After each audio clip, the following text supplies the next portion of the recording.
이 시간 자리에 일어나셔서 영과 진리를 신년 예배를 하나님께 드리시겠습니다.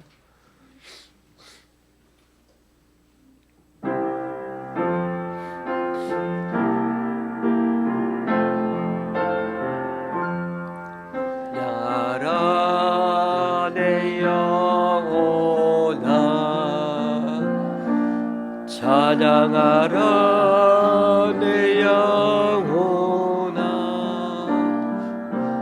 내 속에 있는 것들아 다 찬양하라 경배하라 내 영혼아 경배하라 내 영혼아 내 속에 있는 것들을 경배하라 감사하라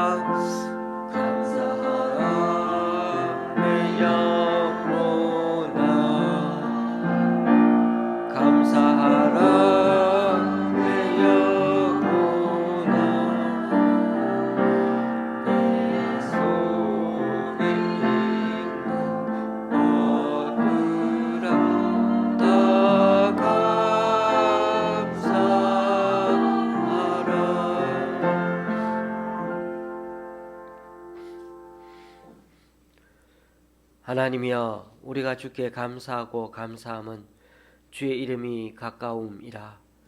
사람들이 주의 기이한 일들을 전파하나이다. 내가 오만한 자들에게 오만하게 행하지 말라 하며 악인들에게 뿔을 들지 말라 하였노니 오직 재판장이신 하나님이 이를 낮추시고 저를 높이시느니라. 나는 야곱의 하나님을 영원히 선포하며 찬양하며 또 악인들의 뿔을 다 베고 의인의 뿔은 높이 들리로다. 아멘. 사도신경으로 신앙 고백 드립니다. 전능하사 천지를 만드신 하나님 아버지를 내가 믿사오며 그 외아들 우리 주 예수 그리스도를 믿사오니 이는 성령으로 잉태하사 동정녀 마리아에게 나시고 본디오 빌라도에게 고난을 받으사 십자가에 못 박혀 죽으시고 장사한 지 사흘 만에 죽은 자 가운데서 다시 살아나시며 하늘에 오르사 전능하신 하나님 우편에 앉아 계시다가 저리로서 산자와 죽은 자를 심판하러 오시리라. 성령을 믿사오며 거룩한 공예와 성도가 서로 교통하는 것과 죄를 사하여 주시는 것과 몸이 다시 사는 것과 영원히 사는 것을 믿사옵나이다. 아멘. 자리에 앉으셔서 찬송 6장 찬양 드리시겠습니다.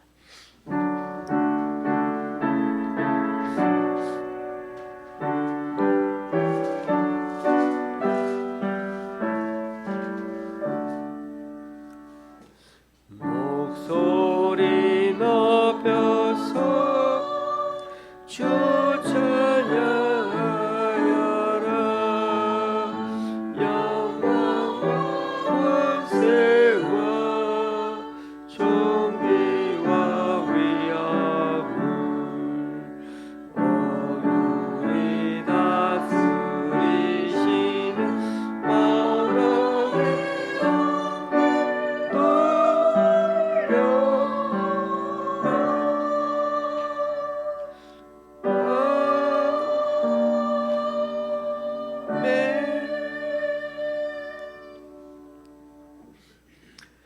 교동문 94번을 다 함께 교독하시겠습니다.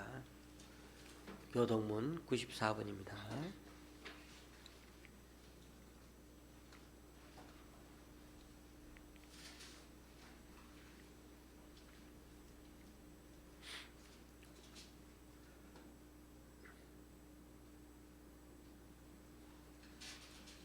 교동문 94번 찬송하리로다. 하나님 곧 우리 주 예수 그리스도의 아버지께서 그리스도 안에서 하늘에 속한 모든 신령한 복을 우리에게 주시되 곧 창세전에 그리스도 안에서 우리를 택하사 우리로 사랑 안에서 그 앞에 거룩하고 흠이 없게 하시려고 그 기쁘신 뜻대로 우리를 예정하사 예수 그리스도로 말미암아 자기의 아들들이 되게 하셨으니 이는 그가 사랑하시는 자 안에서 우리에게 그저 주시는 바 그의 은혜의 영광을 찬송하게 하려는 것이라.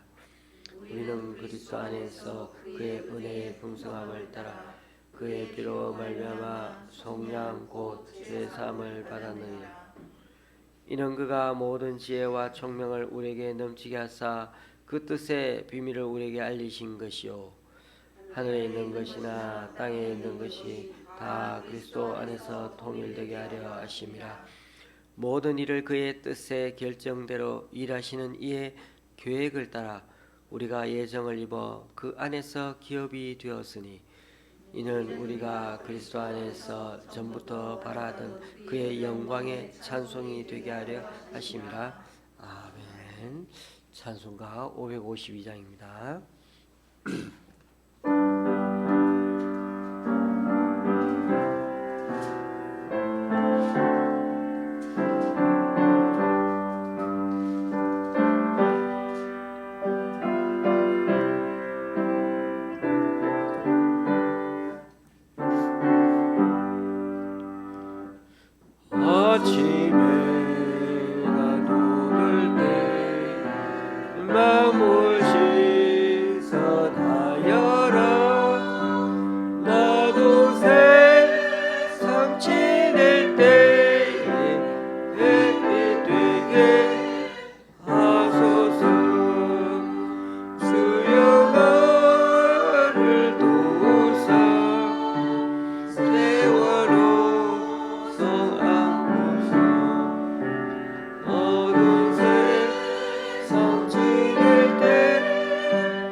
자비롭고 은혜로운 하나님 아버지, 다사다난했던 해를 뒤로하고 2025년 새해를 맞아 첫 주일 신년 예배를 찬양과 경배와 감사를 드립니다. 새로운 마음과 결심을 다짐하지만 옛 습관의 죄로 인해 그 자리에 머무를 때가 있어 게으르고 무지한 자신의 모습에 좌절할 때도 있었음을 고백합니다. 하느님 앞에 설 때에 부끄럽고 송구한 마음에 몸둘 바를 모르는 우리들에게 중보자이신 예수님이 우리를 대신하며 신원하여 주시고 기다려 주시는 하나님의 은혜에 감사를 드립니다. 내가 내게 명령한 것이 아니냐. 강하고 담대하라. 두려워 말며 놀라지 말라. 내가 어디를 가든지 내 하나님 여호와가 너와 함께 하시느니라.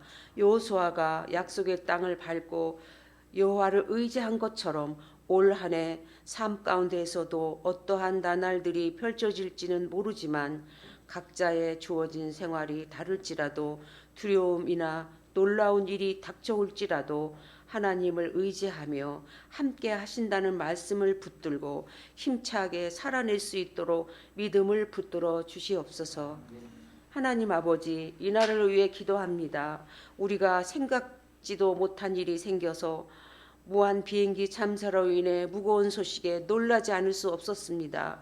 우리의 형제며 부모님들이 가족들의 만남을 앞두고 기쁨조차 나누지 못하고 많은 사상자로 인해 큰 고통과 슬픔에 젖어 있을 유가족 가정을 위해 위로하여 주시옵고 모든 일들이 순조로이 잘 해결될 수 있도록 도와주시옵소서.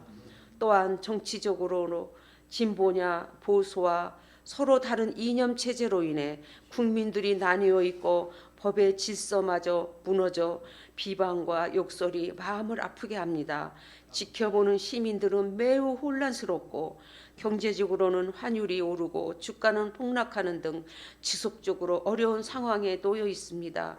이 어려운 난국을 창조주 하나님께서 다스려 주시옵소서.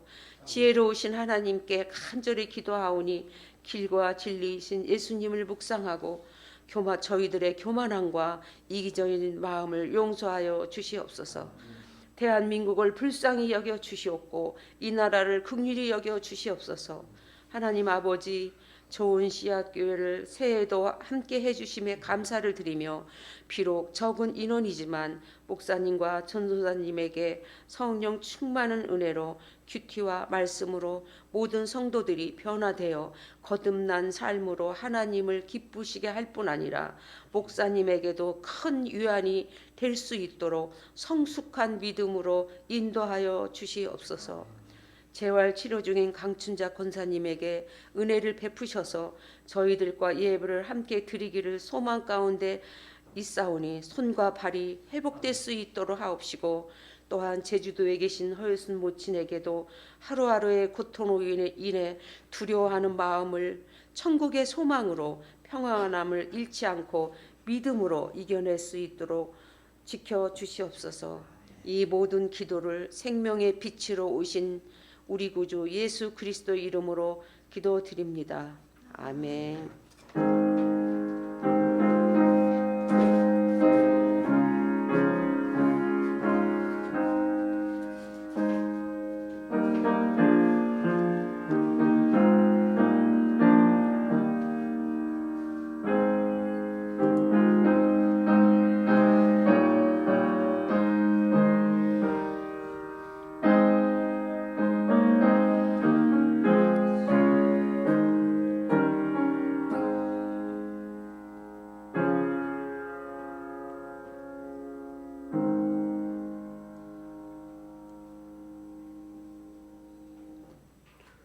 오늘 우리에게 주시는 하나님 말씀은 시편 51편 1절에서 10절입니다. 시편 51편 1절에서 10절입니다. 제가 가지고 있는 구약 성경은 838쪽입니다.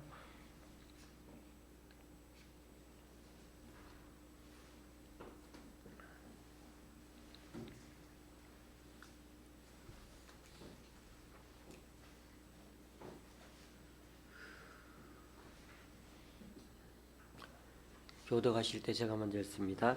하나님이여 주의 인자를 따라 내게 은혜를 베푸시며 주의 많은 긍휼을 따라 내 죄악을 지워 주소서. 내 죄악을 말갛게 씻으시며 나의 죄를 깨끗이 제하소서.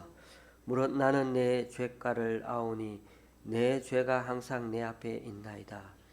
내가 주께만 범죄하여 죄의 목전에 악을 행하였사오니 주께서 말씀하실 때 의로우시다 하고 주께서 심판하실 때 순전하시다 하리이다. 내가 죄악 중에서 출생하였으며 어머니가 죄 중에서 나를 잉태하였나이다.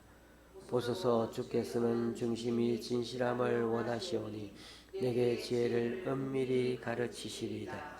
웃을초로 나를 정결하게 하소서. 내가 정하리이다. 나의 죄를 씻어 주소서. 내가 눈보다 희리이다. 내게 즐겁고 기쁜 소리를 들려주시사 주께서 꺾으신 뼈들도 즐거워하게 하소서. 주의 얼굴을 내 죄에서 돌이키시고 내 모든 죄악을 지워 주소서. 하나님이여, 내 속에 정한 마음을 창조하시고 내 안에 정직한 영을 새롭게 하소서.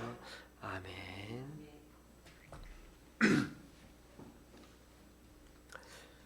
시편 51편은 교회를 오래 다닌 사람들은 많이 아는 말씀인데 오늘 이 처음 부분에 이런 말씀이 나옵니다. 이 첫 부분에 있는 부분은 이렇게 절수에는 들어가지 않지만은 여기 표제어라고 이렇게 나오는데 1절, 그래서 절수가 1절에는 들어가지 않죠. 그 부분에 보니까 다윗의 인도자를 따라 부르는 노래, 다윗이 밧세바와 동침한 후 선지자 나단이 그에게 왔을 때라고 그렇게 되어 있습니다. 다윗은 이스라엘에서 가장 왕다운 사람, 왕 중에서 백성들이 가장 존경하는 왕이었고 하나님에게조차 인정받는 그런 왕이 바로 다윗이었습니다. 그런데 다윗 일생일 때 가장 큰 죄를 저질렀다면 아마도 자기 부하의 아내를 빼앗아 몰래 동침하고 심지어 그 죄를 덮으려고 또 몰래 그 아내의 남편까지 죽인 일이었죠. 이 부분은 사무엘하 11장에 잘 나와 있습니다. 이 일은 처음에 몇몇 신하들만 알고 아주 몰래 철저히 비밀에 붙여져서 아무런 일도 없이 다윗 왕은 그 이후에 잘 생활했습니다. 왕으로서 위엄을 갖고 말입니다. 가장 권력이 막강하니까 여러분 어떻게 보면 그 시대에서는 이 정도는 여자 한 명 자기 힘으로 차지하는 게 어떻게 보면 그 시대 상황에서는 좀 그럴까요? 아무런 문제가 없게 보이는 것 같습니다. 그런데 어느 날 선지자가 찾아왔고 그 선지자는 많은 신하들이 왕을 아련하는 그 면전에서 왕의 죄를 지적했고 그 죄 때문에 왕에게 임할 심판까지 아주 강력하게 선포했습니다. 여러분, 이 정도 되면 왕이 얼마나 쪽팔리겠습니까? 세상에 그 어떤 왕도 신하들 앞에서 자기의 숨긴 죄를 까발린다면은 그 사람을 가만둘 리가 없을 것입니다. 그러나 여러분 아셔야 될 것은 다윗은 세상의 여러 왕들과는 다른 부분이 바로 이 부분이었습니다. 다윗 왕은 세상의 그 어떤 적과도 싸워서도 겁내지 않던 아주 용맹한 장수였죠. 심지어 자기보다 몇 배 크고 거인이었던 그런 블레셋의 골리앗도 두려워하지 않고 그것도 10대 때 맞짱을 떠서 돌 하나로 그렇게 끝내버릴 정도로 담력하는 만큼은 누구에도 지지 않을 그런 자신 있는 사람이 다윗이었습니다. 그럼에도 그가 딱 한 분, 하나님에 대해서는 예외였죠. 아무리 기고만장한 그런 권력을 가진 왕이라고 해도 이 다윗은 자기 위에 또 다른 왕이 있다는 거, 세상 말로 하면 상왕이라고 그러죠. 왕 위에 또 왕이 있어요. 자기 위에 왕이 있다는 사실을 늘 기억하고 살았다는 것입니다. 자신이 비록 이스라엘의 왕에서는 가장 높은 존재 같이 보이지만은 그러나 나보다 더 위에 계시는 왕이 있는데 진짜 왕은 하나님이시다. 이 생각을 저버린 적이 없는 사람이었습니다. 그래서 이 시편은 대표적인 참여시인데도 왕이 또 다른 왕 되시는 분에게 자신의 부끄러운 모습을 인정하고 회개하는 모습이 여기에 담겨 있죠. 그래서 참여시입니다. 그러니까 왕이 우리가 참여한다 말도 안 되는 거지만은 왕이 또 다른 왕, 진정한 왕에게 그렇게 참여했다는 모습이 여기에 담겼습니다. 특히 구체적인 상황을 시의 그 표제로 말해주고 있다고요. 그 시의 이 시편은 특별히 성경에 나오는 시편에는 꼭 이렇게 많은 부분에 있어서 첫 부분에 그 표제어에 대해서 어떤 뭐 내용에 관해서 뭐 어떤 이 배경에 서 있었다 아니면 누가 썼다 또 뭐 어떻게 연주하라 뭐 이런 여러 가지 상황들을 좀 표현해 놓은 것이 그래서 시는 아니지만은 그런 걸 표현해 놓은 것을 우리는 표제라고 얘기하죠. 자, 그래서 이렇게 이 표제를 통해서 우리는 이 시편을 읽는 내내 어떻게 그 당시 구체적 상황 다윗이 어떻게 해서 죄를 지어 가지고 그런데도 이 자기가 뻔뻔스럽게 하다가 이제 하나님 앞에 죄를 지적당하고 그렇게 하나님 앞에 철저하게 회개하는 그 모습 그것을 상상해 볼 수 있습니다. 그러니까 오늘 본문에 나오는 시적인 상황은 사실 왕이긴 왕인데 가장 왕답지 못하고 신하들에게 가장 손가락질 당하며 그래서 지금은 자기 몰래 사람들 몰래 자기 방에 꼭 처박혀 가지고 가장 무기력하게 하나님 앞에 회개하고 있을 때 그 모습이 지금 이 시편 51편의 모습이죠. 그런데 여러분 이런 생각을 한번 해보셔야 합니다. 도대체가 나단 선지자는 뭘 믿고 이렇게 왕 앞에 서서 왕의 죄를 대놓고 지적을 할 수 있을까요? 그것도 조용히 혼자 가서 말한 게 아니죠. 모든 대신이 있는 그 자리에서 왕을 대놓고 책망했습니다. 그 죄목도 얼마나 쪽팔리는 일이었습니까? 남의 여자를 대낮에 모욕하는 걸 훔쳐보고 그 여자를 범하고 그 남편까지 아주 교묘하게 죽이지 않습니까? 마치 전쟁에 나가서 싸우다가 전사한 것처럼. 아무리 죄가 위중하다고 해도 감히 왕을 향해서 고함 지르고 당신이 바로 그 사람이야 라고 손가락질하고 한다는 걸 책망한다는 것은 상식적으로 이해가 안 됩니다. 안 그렇습니까? 사람 목숨이 뭐 두 개도 아닌데 선지자는 하나님의 말씀을 전해야 하는 존재이긴 합니다만은 이번 일은 분명히 아마 나단도 자기 목숨을 내놓고 했었을 것입니다. 그런데 놀랍지 않습니까?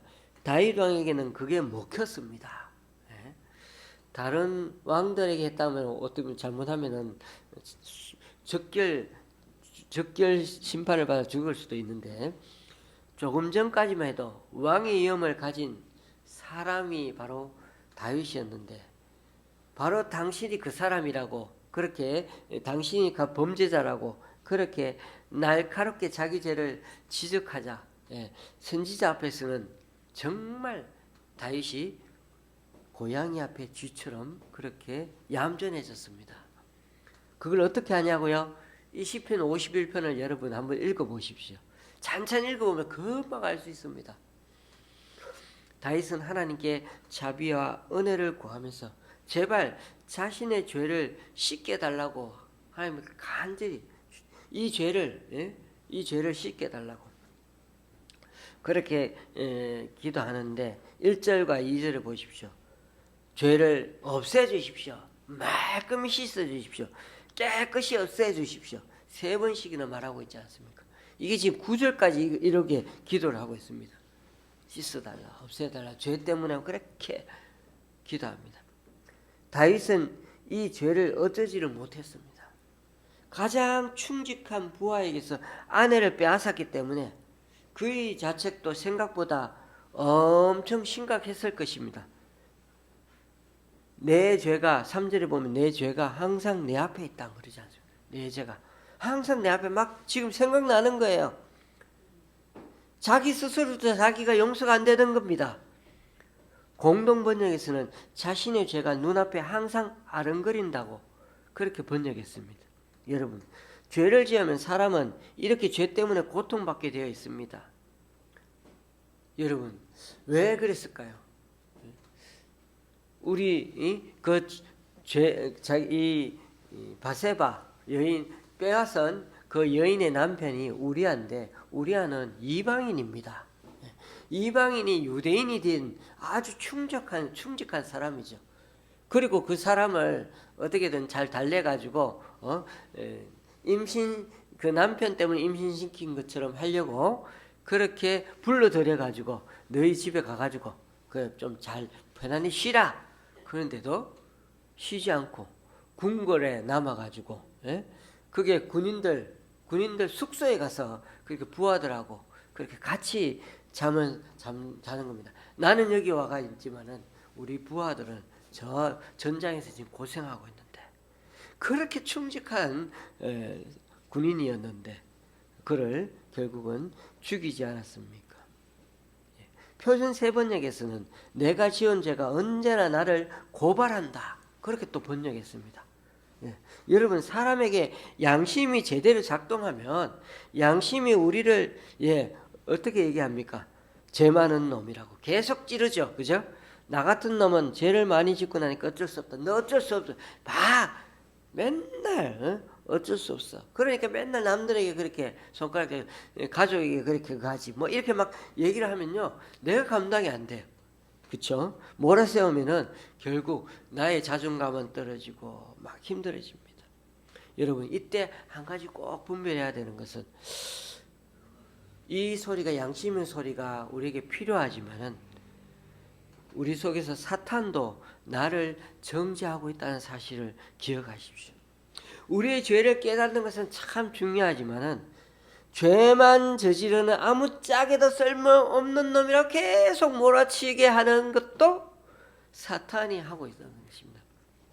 그러다 보면은 내가 계속 궁지에 모이고 일어서지를 못하는 것입니다.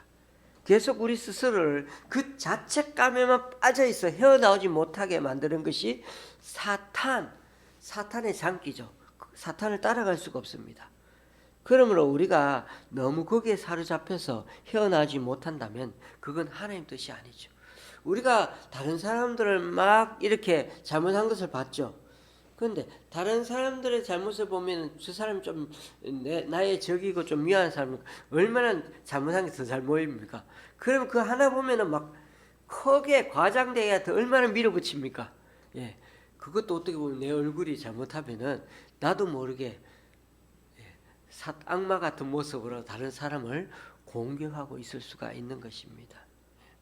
그래서 우리는 나도 모르게 그런 부분에 동조하고 또 그렇게 하면은 하나님 뜻이 아니라는 사실을 기억하시고 우리는 철저히 주님 앞에 회개하되 사탄의 정죄에 빠져서 나 자신을 계속 나도 모르게 학대하고 있는 것은 하나님이 절대로 원하시지 않는다는 겁니다. 지금 다윗은 나단의 엄청난 그런 책망을 들으면서 정신이 어떻게 번쩍 들었습니다. 그리고는 선지자 앞에 납작 엎드렸죠. 바로 이 부분이 중요합니다. 다윗은 자기가 그렇게 꽁꽁 숨기고 남몰래 죄를 위장했음에도 지금은 모든 사람이 어떻게 다 알게 되어버렸어요. 누가 그렇게 만들었습니까? 바로 하나님이십니다. 그러므로 지금 다윗이 왕의 체면과 채통을 다 잊어버리고 왕의 보좌에서 내려와서 선지자 나단 앞에 무릎 꿇은 것, 그 자신이 하나님 앞에서는 왕이 아니고 한 명의 백성이고 죄인이라는 걸 인정했다는 것입니다. 그게 다윗이 다른 왕들과 여러 다른 나라의 왕들과 확실하게 차이 나는 부분이었습니다. 부자가 되고 권력자가 되고 좀 세상에서 잘 나가면 여러분 한 가지 달라지는 게 뭡니까? 점점 목이 뻣뻣해지고 목소리에 힘이 들어가고 동작도 느려지지 않습니까? 그런 위치에 있게 되면 누구든 사람들에게 쉽게 엎드리고 하는 것은 잘 못합니다. 그러나 아무리 세상에서 높은 사람이라도 기억하십시다. 오직 한 분 하나님 앞에서는 그런 사회적인 신분이 아무 소용이 없습니다. 다윗이 이렇게 엄청난 죄를 지었는데도 하나님이 마지막까지 그를 지켜주시고 다윗 왕조를 인정해 주시고 심지어는 그 후손들이 계속해서 오랫동안 왕위에 머무르게 해 주었던 것은 바로 이러한 다윗의 죄에 대한 태도 때문이었습니다. 다윗 자신은 비록 무소부지한 권력을 가진 왕이었어도 하나님 앞에서만은 엎드릴 줄 아는 자였기 때문이었습니다. 저와 여러분이 오늘 말씀에서 배워야 하는 교훈 중 하나는 그 누구도 예외 없이 하나님 앞에서는 신 앞에 단독자라는 사실을 잊지 말자는 것입니다. 여기에는 왕도 예외가 아니죠. 대통령도 예외가 아닙니다. 왜 그렇습니까?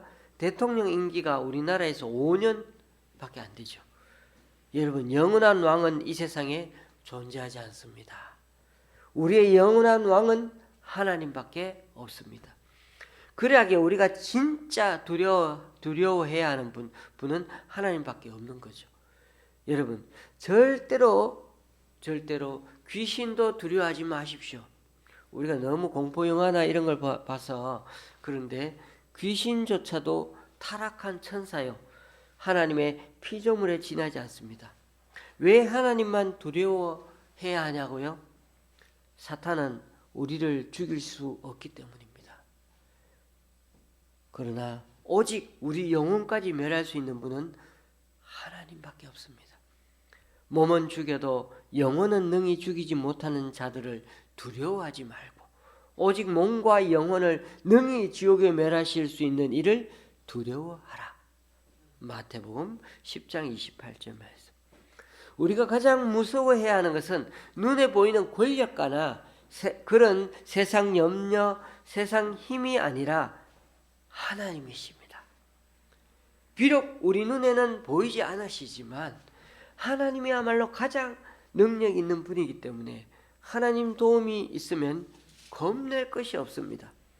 또한 무엇보다도 하나님은 죄를 심판하시는 분이요 죄를 또 사해 주시는 분이기 때문에 우리가 하나님을 겁내야 하고 의지해야 하는 것입니다. 그러므로 여러분, 지금 세상 살아가면서 가장 하나님을 의식하며 살아야 하는 훈련이 필요한 것입니다. 우리 맨눈으로는 하나님을 볼 수가 없지만은 하나님이야말로 이 세상의 진정한 주인이시기에 마치 눈에 보이듯이 하나님 앞에 엎드리는 연습, 습관처럼 해야 하는 것입니다. 그것이 바로 기도입니다. 이 세상 속에서 하나님을 바라보는 훈련이야말로 하나님을 바라보는 기도, 날마다 하나님을 향해 나아가는 것, 우리를 세상에서 지켜나갈 수 있기 때문에 이 기도를 쉬면 우리 그리스도인은 죽은 거나 다를 바 없습니다. 숨 쉬는 것을 멈추는 거나 다를 바가 없는 것입니다. 우리 그리스도인은 사실 세상 사람들과 별반 다를 게 없는 존재입니다. 여러분은 그걸 잘 이해하실 것입니다. 죄 짓는 것도 비슷하고요. 사실 살아보면 세상 사람들보다 더 뛰어난 윤리의식을 가지고 있지도 않는 것 같아요. 그죠? 여러분들 어떻습니까? 저 사람은 정말 하나님을 잘 믿는구나. 진짜 저 사람은 하나님 믿는 사람 맞아! 라고 여러분이 주변에 그렇게 그런 사람들 인정해 줄 만한 그리스도인들을 많이 보셨습니까? 참, 요즘 그런 사람들 잘 보지 못해서 너무나 안타깝습니다. 그런데도 그리스도인과 세상 사람들 사이에는 분명한 차이점이 있는데 그것은 죄를 극복하고 새롭게 살아가는 법이 다릅니다. 사람은 교회 다니든 안 다니든 절에 다니든 이슬람 사원이나 힌두교 사원에 다니든 그 누구도 자기 스스로 죄를 해결하거나 죄를 극복해내는 사람은 아무도 없다는 것입니다.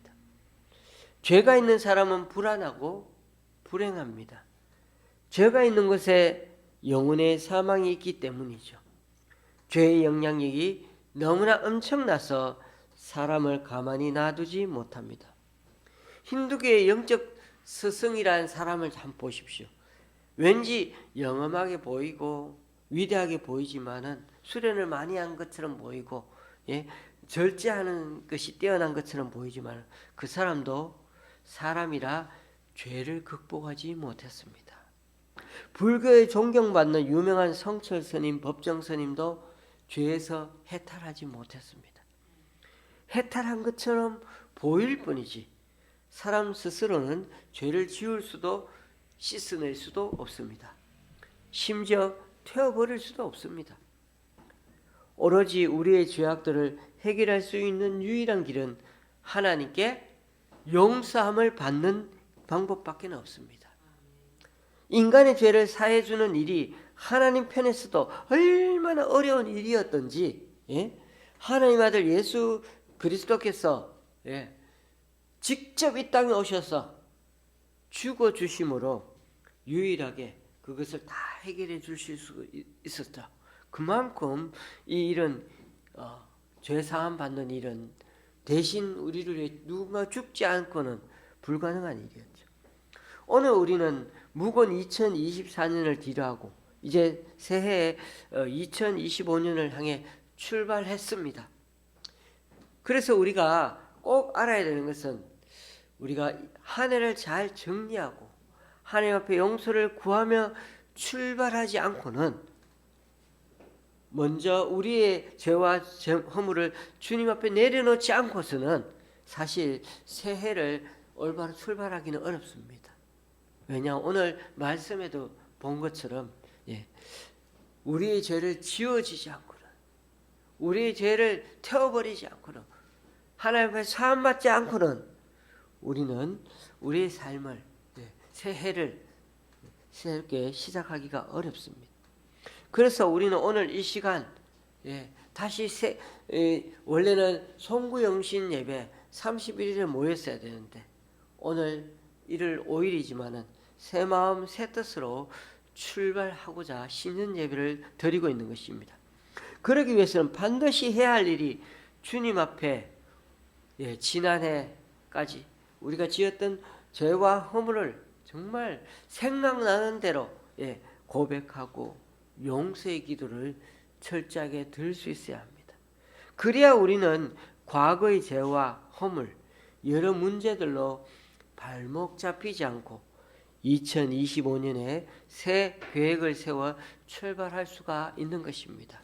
그래서 예전에는 한번 여기 단지에다가 우리가 죄를 태우듯이 그렇게 우리가 태운 적도 있는데 그만큼 우리의 마음을 있는 것들을 주님 앞에 내려놓는 것이 참으로 중요합니다. 오늘 다윗은 자신의 크나큰 죄악들을 인정하고서 하나님 앞에 납작 엎드려 기도하는 첫 번째 내용, 그것은 회개였다고 말씀드렸습니다. 죄를 지어주시고 없애주시고 씻어주시고 태워달라고 그렇게 기도하고 있습니다. 그리고 이제 두 번째 기도 내용이 바로 오늘 10절부터 나오는 거죠.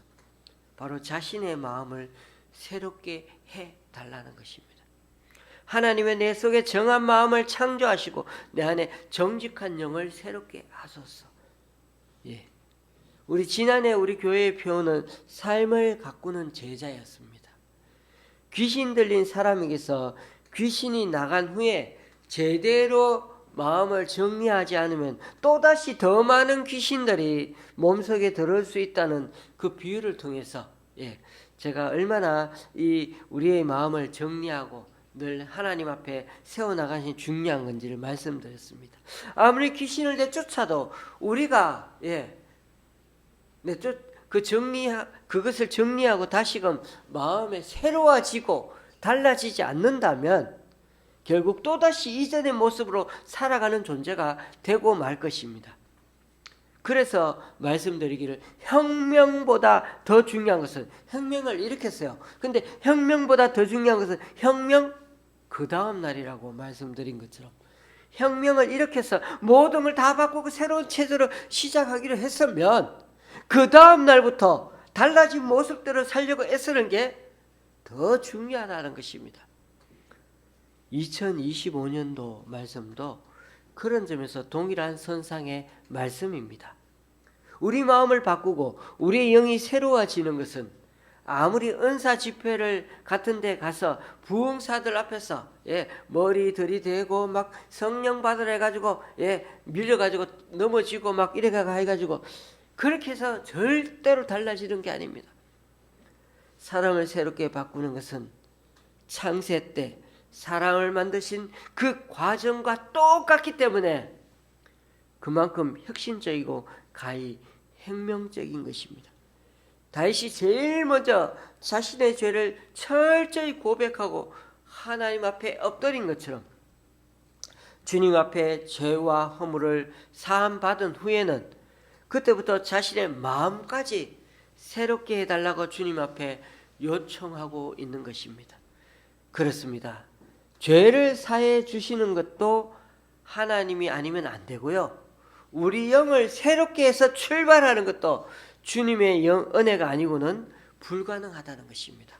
그래서 예수님 우리 죄를 다 사해 주신다면 성령님께서 우리 안에 계셔서 우리를 날마다 새롭게 하는 영으로서 늘 함께 해주실 때, 새 영을 불어 넣어 주실 때야 다름 아니라 새로이 창조하는 것과 마찬가지라는 것입니다.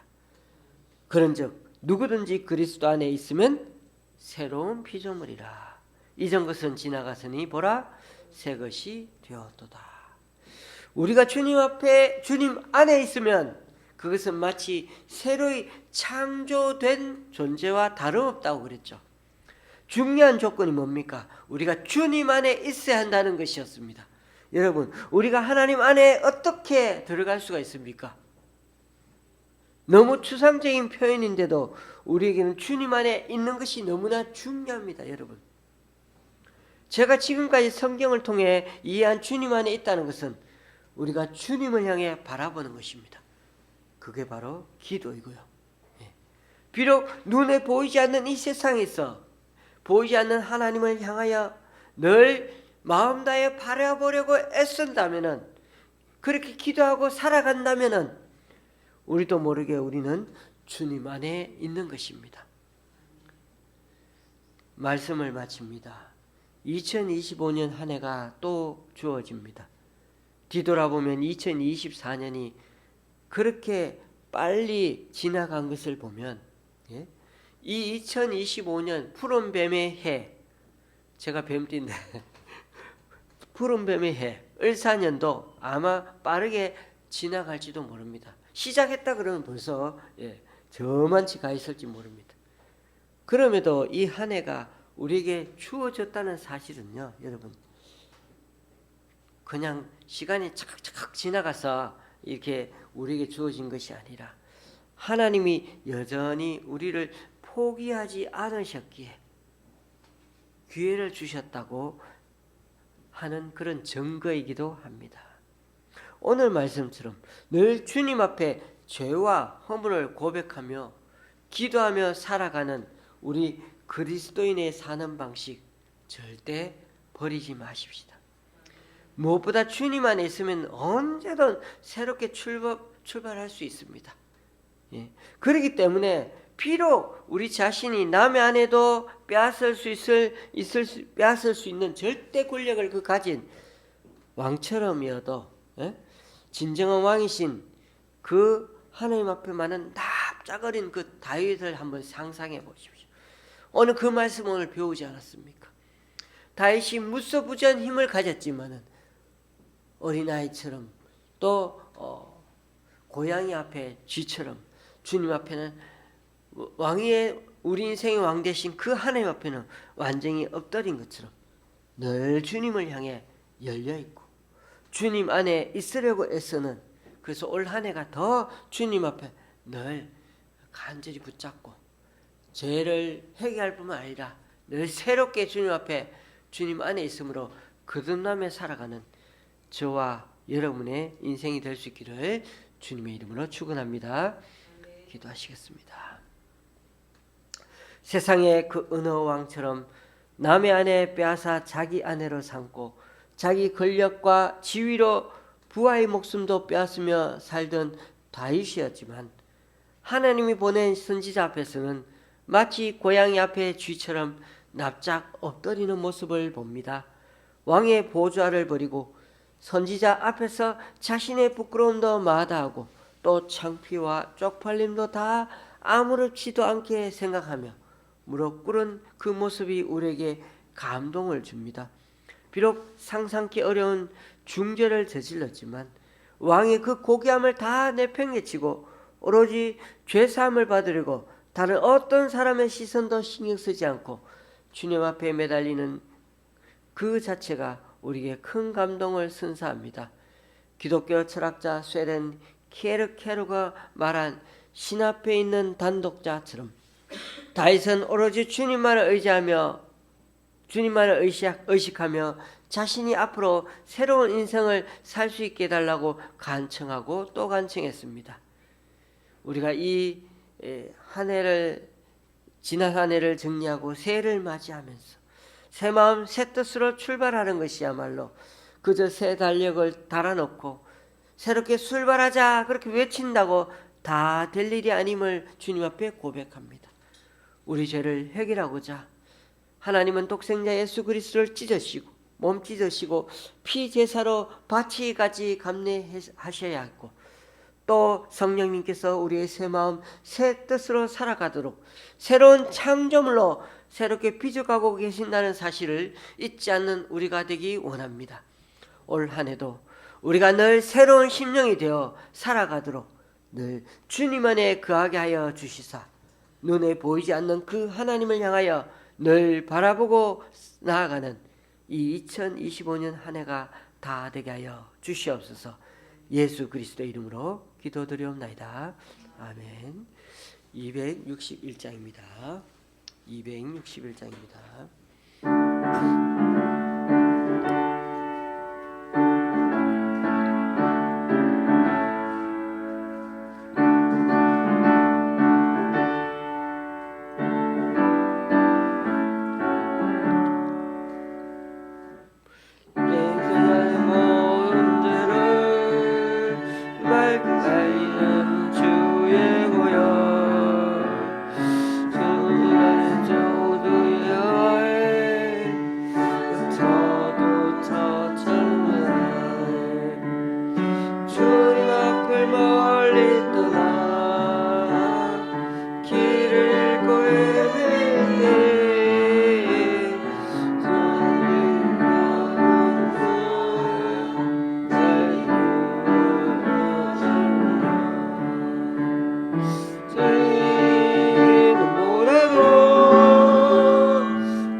이제 다 같이 일어나셔서 하나님께 예물을 봉헌하시겠습니다.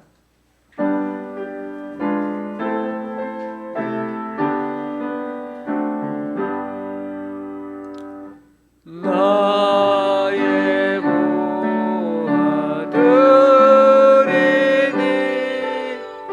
주여 받아주셔서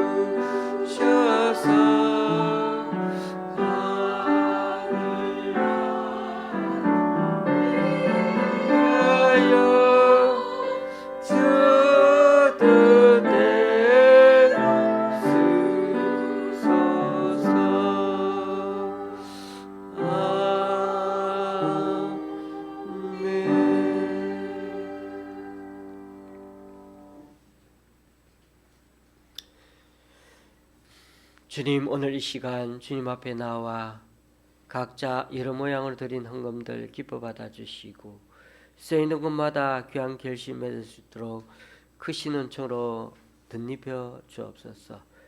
7분의 주일 헌금과 주님의 은혜에 감사한다며 하나님께 올려드린 분도 계십니다. 또한 광주의 집사님 가정에서 용인의 장로님 부부와 잠실의 집사님 가정, 그리고 강동구의 교회에서 성산동의 권사님과 연희동의 장로님 가정에서 귀한 예물을 하나님께 올려드립니다. 이분들의 헌신과 승김 귀하게 받아주셔서 이분들을 통하여 하나님 나라가 더욱 확장되게 하여 주시옵소서. 예수님의 이름으로 봉헌기도 드립니다. 아멘. 앞뒤 좌우로 인사 나누시겠습니다.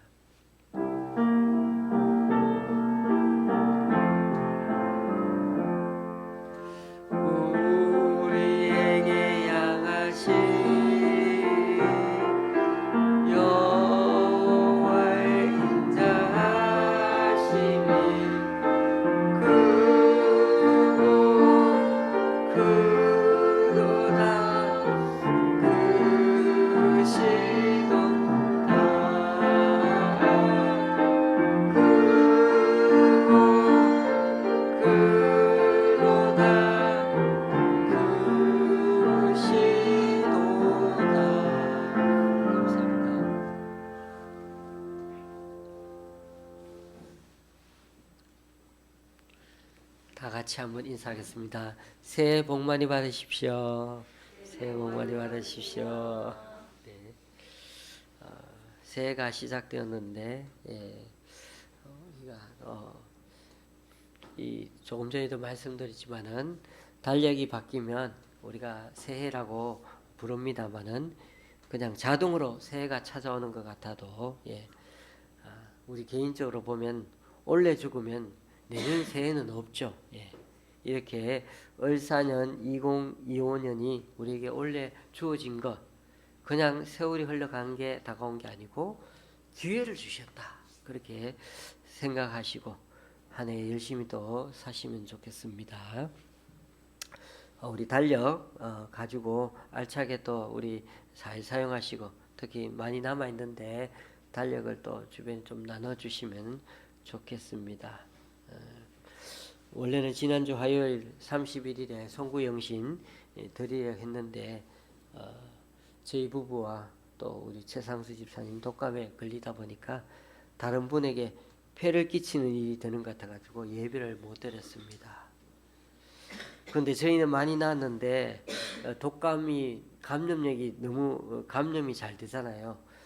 제가 요번에 병원에 갔더니 9시 전에 갔거든요. 9시 전에 가가지고 좀 가면은 별로 줄 안 쓸까 했더니 갔더니 제가 13번이더라고요. 그만큼 사람들이 얼마나 많은지 제가 나올 때 보니까 40번이 넘더라고요. 그만큼 뭐 아침에 그렇게 그 짧은 시간에도 그렇게 많은 사람들이 그렇게 있더라고요. 오늘 우리 정동원 집사님도 또 장경섭 성도님, 김영남 성도님 오늘 못 오셨는데 다 독감에 걸린 것 같아요. 우리 정경숙 성도님이 전해줬습니다. 오빠가 지금 감기에 걸렸다고. 그래서 다른 분들에게 폐를 안 끼치려고 이렇게 물었다고 양해를 그렇게 부탁드린다고. 참 마음씨가 참 많이 우리가 정말 이 다른 사람들 배려해 주는 모습들이 참 좋은 것 같습니다. 예, 그래서 감기에 정말 유의하시고 오늘 우리 교회에 지금 아직 감기 안 걸리신 분은 지금 여기 세 분 계시는데 건강하게 또 잘 이겨내시기 바라고요. 자, 그리고 우리 연세 드신 분들은 지금 예방 주사를 맞을 수 있답니다. 예방 주사를 맞으시러 가시는 게 또 좋겠습니다. 1월부터 구약의 여호수아 말씀을 지금 제가 몸이 아파가 묵상을 못했으면 뭐 약만 먹으면 완전 골골해지고 막 너무 안 좋아가지고 그래서 어쨌든 구약의 여호수아 말씀을 지금 묵상하고 있는데 24장 되는 말씀을 꼭 읽어보십시오. 참 너무 우리 권사님 기도에도 이 말씀이 나오는데 참 너무 이 여호수아 말씀은 참 우리 힘도 되고 한 해를 출발하는 참 용이한 그런 말씀입니다. 그래서 또 우리가 앞으로 여호수아 말씀을 또 설교하게 될 텐데 설교 말씀에 또 은혜를 받을 수 있지 않을까요? 우리 교회는 아픈 사람들이 계십니다. 아시다시피 강춘자 권사님, 허유수 성도님, 또 우리 강구철 집사님 위해서도 계속해서 기도해 주시면 좋겠고요. 올해 신년요절 뽑는 시간을 이 시간에 잠시 갖기를 원합니다. 이제 한 분 한 분이 이렇게 나오셔서 뽑게 될 텐데 2024년 한 해 동안 큐티로 매일 묵상한 말씀 중에 제가 선정한 성경 구절이 있는데 이것을 책갈피로 만들었습니다. 그래서 통해서 하나를 뽑아가지고 성도님 쪽으로 보고서 읽고 그럼 우리 성도님들은 같이 아멘으로 이렇게 답해 주시면 되겠습니다.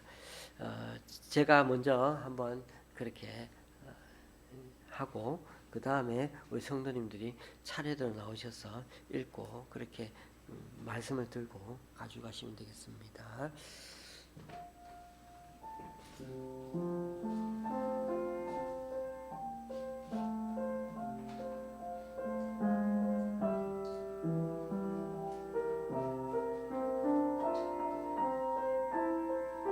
여호와께서는 순진한 자를 지키시나니 내가 어려울 때에 나를 구원하셨도다. 시편 116편 6절 말씀. 네.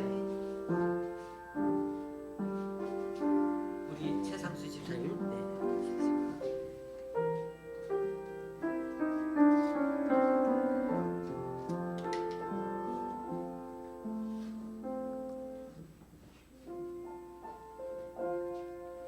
그런즉 너의 하나님께로 돌아와서 인애와 정의를 지키며 항상 너의 하나님을 바랄지니라. 호세아서 12장 6절. 아멘.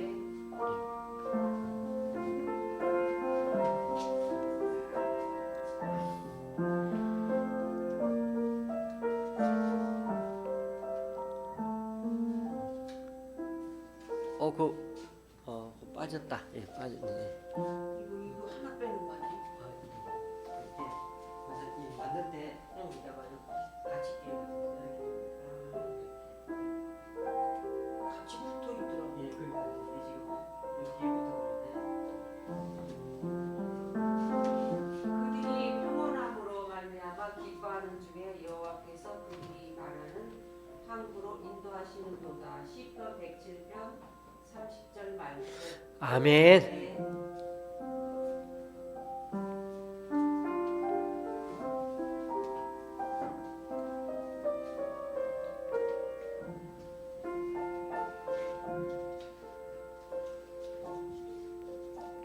다 같이.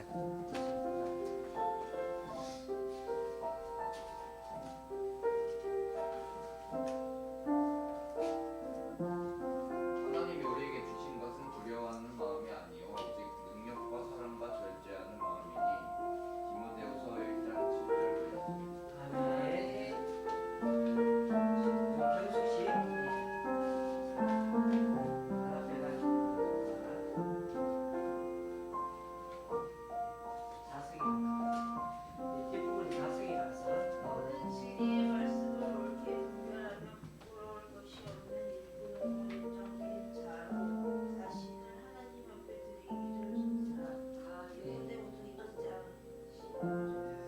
아멘. 네, 감사합니다. 대신 뽑아둘까요?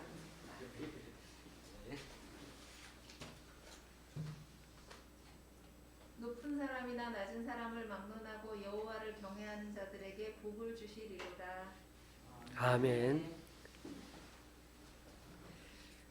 자, 우리가 오늘 뽑은 책갈피 신년요절은 성경책에 꼭 끼워 넣으시면 좋겠고요.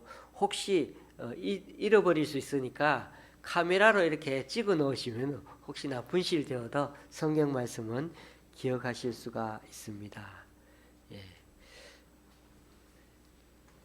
돌아보면 2024년 저의 신년요절은 이사야서 65장 24절이었습니다. 그들이 부르기 전에 내가 응답하겠고 그들이 말을 마치기 전에 내가 들을 것이며 였거든요. 이 말씀을 생각해 보니까 정말 하나님이 저희 가정에 위급한 일들이 그때그때 많았는데 그때마다 지켜주시고 그렇게 하나님이 도움이 되어 주셨다는 거, 말씀대로 정말 그대로 이루어졌습니다. 올 한 해도 신년요절 잊지 마시고 제일 중요한 건 기억하는 겁니다. 새기는 것입니다. 그럴 때 그 말씀이 힘이 된다는 것을 꼭 경험하는 한 해가 되시길 바랍니다. 오늘 예배 참석 못 하셔서 말씀 구절 안 가져가신 분은 다음 주에 또 이렇게 함께 우리가 성도님 앞에서 읽고 뽑아가시면 되겠습니다. 찬송가 53장입니다.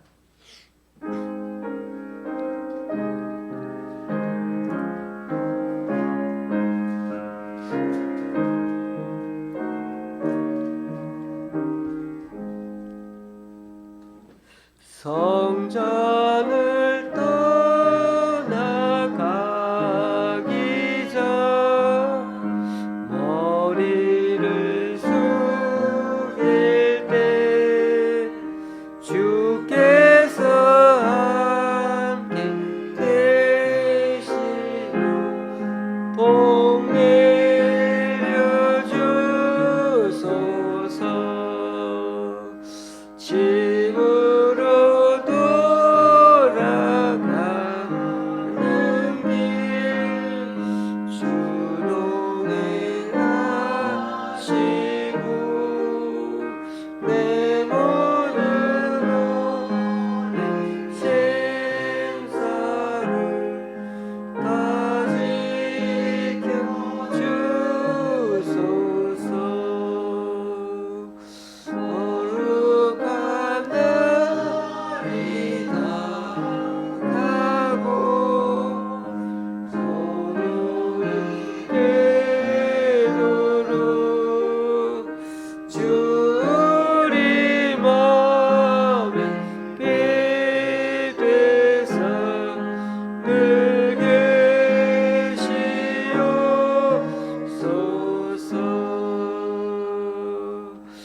아멘.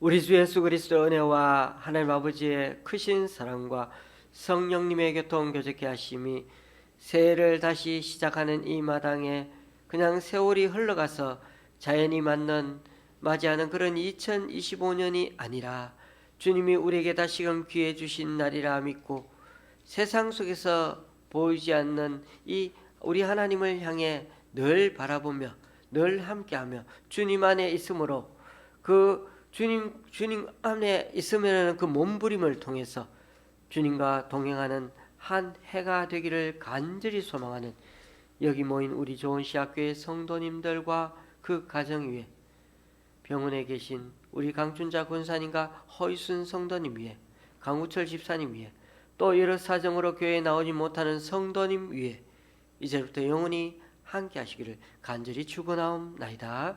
아멘.